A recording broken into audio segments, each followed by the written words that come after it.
February 1957. The winter air in Philadelphia was sharp enough to sting the lungs. Just outside the city, in a quiet wooded area locals rarely visited, a young hunter stepped carefully through frozen brush. The ground cracked under his boots. The trees were bare, skeletal against a gray sky. He almost didn't notice the box. It was small, plain, discarded like trash. Something about it felt wrong. He stepped closer. The cardboard was damp from melting frost. The top flaps were slightly open. Inside was the body of a young boy. He looked about 4 or 5 years old. His hair had been cut unevenly. His small hands were still.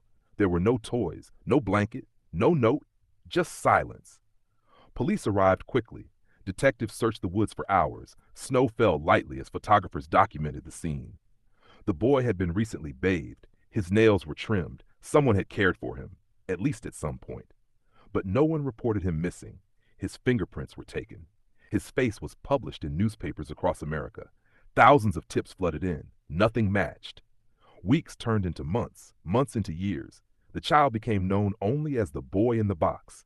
Detectives followed every lead: orphanages, hospitals, adoption agencies, traveling carnivals, desperate mothers, suspicious neighbors.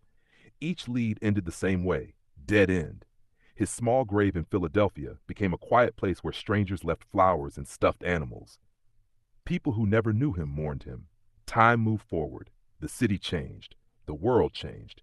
But his case remained open. Boxes of files gathered dust in a cold case storage room. Yellowed papers, faded photographs, handwritten notes from detectives long retired or long gone. Then, decades later, technology caught up with history. In 2022, forensic genealogists extracted DNA from preserved evidence. They uploaded it into national databases.